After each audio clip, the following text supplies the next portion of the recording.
Assalamualaikum warahmatullahi wabarakatuh. Perkenalkan, nama saya Putri Dwi Listiani dengan NIM 3300210194. Saya berasal dari Fakultas Hukum kelas reguler D. Di sini saya akan mempresentasikan tugas dari mata kuliah Hukum Asuransi. Di sini saya akan memaparkan mengenai hukum asuransi itu seperti apa. Dan adapun topik pembahasan yang akan saya bahas yaitu pengertian, tujuan, sumber dan fungsi sumber hukum, juga perjanjian dan jenis asuransi. Di sini pengertian hukum asuransi. Menurut pasal 246 KUHD, asuransi atau pertanggungan adalah suatu perjanjian dengan mana seorang penanggung mengikatkan diri kepada tertanggung dengan menerima suatu premi untuk memberikan penggantian kepadanya karena suatu kerugian, kerusakan, atau kehilangan keuntungan yang diharapkan yang mungkin akan dideritanya karena suatu peristiwa. Di sini juga ada tujuan asuransi, yaitu tujuan utama dari asuransi adalah untuk memberikan perlindungan keuangan kepada tertanggung dari resiko yang mungkin akan terjadi di masa yang akan datang, seperti resiko kesehatan, resiko jiwa, dan juga resiko yang lainnya. Di sini juga ada tujuan lain dari asuransi, yaitu membantu rencana keuangan, meningkatkan rasa aman dan nyaman, dan meningkatkan kesejahteraan masyarakat. Di sini membantu rencana keuangan yang dimaksud adalah asuransi dapat membantu tertanggung untuk merencanakan keuangannya dengan lebih baik, terutama untuk masa yang akan datang. Yang kedua, meningkatkan rasa aman dan nyaman. Yang dimaksud di sini yaitu dengan memiliki asuransi, tertanggung akan lebih aman dan nyaman karena mereka mengetahui bahwa mereka akan terlindungi dari resiko finansial yang mungkin akan terjadi. Dan yang terakhir yaitu meningkatkan kesejahteraan masyarakat. Asuransi dapat membantu meningkatkan kesejahteraan masyarakat dengan memberikan perlindungan keuangan terhadap mereka yang membutuhkan. Dan selanjutnya di sini ada fungsi asuransi. Di sini fungsi asuransi terbagi menjadi 4, yaitu ada mengelola risiko, menyediakan keamanan finansial, memberikan ketenangan pikiran, dan juga meningkatkan kesejahteraan masyarakat. Mengelola risiko di sini yaitu asuransi membantu mengelola risiko finansial yang mungkin terjadi yang mungkin akan terjadi di masa yang akan datang. Yang kedua, menyediakan keamanan finansial, yaitu asuransi menyediakan keamanan finansial bagi tertanggung dan orang-orang di sekitarnya. Yang ketiga, memberikan ketenangan pikiran, yaitu memiliki asuransi dapat memberikan ketenangan pikiran bagi tertanggung karena mengetahui bahwa mereka akan terlindungi dari resiko finansial yang mungkin akan terjadi. Dan yang keempat, meningkatkan kesejahteraan masyarakat. Maksudnya di sini yaitu asuransi dapat meningkatkan kesejahteraan masyarakat dengan memberikan perlindungan terhadap keuangan. Dan selanjutnya di sini ada sumber hukum asuransi. Di sini saya ada beberapa sumber hukum asuransi. Yang pertama, ada Undang-Undang Nomor 40 Tahun 2014 tentang perasuransian. Yang kedua, ada Peraturan Pemerintah Nomor 73 Tahun 1992 tentang usaha perasuransian jiwa, kesehatan, dan kecelakaan diri. Yang ketiga, ada Peraturan Otoritas Jasa Keuangan atau OJK POJK nomor 27 garing POJK titik 05/2008 tentang penyelenggaraan usaha perasuransian. Yang keempat ada Fatwa Majelis Ulama Indonesia atau MUI. Dan yang kelima ada Kitab Undang-Undang Hukum Dagang yaitu KUHD. Yang selanjutnya yaitu ada perjanjian asuransi. Perjanjian asuransi adalah kesepakatan antara penanggung dan tertanggung yang mengatur hubungan hukum terkait dengan perlindungan asuransi. Berikut beberapa aspek penting dari perjanjian asuransi. Yang pertama ada definisi, yaitu kontrak legal yang mengikat antara perusahaan asuransi dengan pemegang polis. Yang kedua ada polis asuransi, yaitu dokumen tertulis yang memuat syarat dan ketentuan perjanjian asuransi. Yang ketiga ada pihak-pihak yang terlibat, yaitu penanggung atau bisa disebut perusahaan asuransi yang menjamin risiko.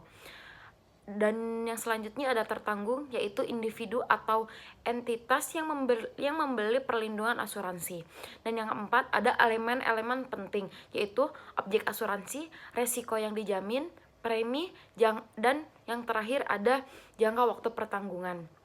Yang kelima ada prinsip-prinsip dasar, yaitu itikat baik, kepentingan yang dapat diasuransikan, Dan yang keenam, ada hak dan kewajiban, yaitu hak dan kewajiban penanggung dan tertanggung. Yang ketujuh, ada prosedur klaim, yaitu langkah-langkah yang harus diikuti saat mengajukan klaim. Yang kedelapan, ada pengecualian, yaitu kondisi atau peristiwa yang tidak ditanggung oleh asuransi. Yang kesembilan, ada pembatalan volis, yaitu ketentuan mengenai cara dan konsekuensi pembatalan perjanjian. Yang kesepuluh, ada penyelesaian sengketa, yaitu prosedur untuk menyelesaikan perselisihan antara pihak-pihak yang terlibat. Yang ke-11, ada kerahasiaan, yaitu ketentuan tentang perlindungan data dan informasi pribadi. Yang ke-12, ada pembaharuan polis, yaitu ketentuan mengenai perpanjangan atau pembaharuan perjanjian. Adapun unsur-unsur asuransi diantaranya yaitu ada perjanjian, premi, adanya ganti rugi, dan adanya suatu peristiwa.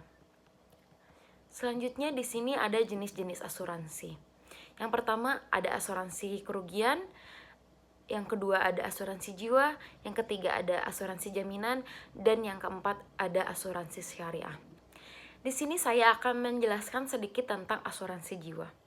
Pengertian dari asuransi jiwa tersebut sudah tercakup di dalam pasal 1 ayat 1 Undang-Undang Nomor 2 Tahun 1992. Apabila pasal 1 ayat 1 Undang-Undang Nomor 2 Tahun 1992 dipersempit hanya melingkupi jenis asuransi jiwa, maka asuransi jiwa adalah perjanjian antara dua belah pihak atau lebih dengan mana pihak penanggung mengikatkan diri kepada tertanggung dengan menerima premi untuk memberikan suatu pembayaran yang didasarkan atas meninggal atau hidupnya seseorang yang diasuransikannya. Dan di sini ada beberapa jenis asuransi jiwa. Di sini ada 3 jenis asuransi jiwa. Yang pertama ada asuransi jiwa berjangka atau term life. Yang kedua ada asuransi jiwa seumur hidup atau whole life. Yang ketiga ada asuransi jiwa dwiguna yaitu endowment. Asuransi jiwa berjangka yaitu ciri khasnya terletak pada proteksi maksimum dengan preminya yang relatif rendah. Jenis produksi ini juga menarik bagi calon tertanggung yang mempunyai kebutuhan asuransi besar namun dana belinya terbatas. Yang kedua yaitu asuransi jiwa seumur hidup. Ciri khas asuransi jiwa ini adalah jenis dasar asuransi jiwa permanen yang memberi proteksi asuransi seumur hidup. Dan yang terakhir, asuransi jiwa dwiguna. Ciri khas asuransi ini adalah proteksi yang memberikan jumlah uang pertanggungan saat tertanggung meninggal dalam periode tertentu dan sekaligus memberikan seluruh uang tertanggung jika ia masih hidup pada masa akhir penanggungannya. Di sini juga ada manfaat asuransi jiwa. Di sini ada 4 manfaat asuransi jiwa. Yang pertama ada critical illness atau penyakit kritis yang biasanya sebagai program tambahan atau yang disebut dengan istilah rider. Yang keempat, ada kecelakaan yang mengakibatkan meninggal atau cacat total. Yang ketiga, ada meninggal karena sakit. Yang keempat, ada tabungan di masa tua. Apa sih yang dimaksud manfaat dari asuransi jiwa ini? Yang tentang tadi critical illness, penyakit kritis lah. Nah, di sini apabila seseorang sudah mengasuransikan jiwanya dan di mana nanti mereka ada penyakit kritis, ada kecelakaan yang mengakibatkan mereka meninggal atau cacat, ataupun untuk nanti di masa tua, asuransi ini bisa diklaim untuk menanggulangi suatu kejadian yang mungkin akan terjadi di masa depan seperti itu. Baik, sekian materi yang bisa saya sampaikan. Mohon maaf apabila ada salah-salah kata dalam penyampaiannya. Terima kasih. Wassalamualaikum warahmatullahi wabarakatuh.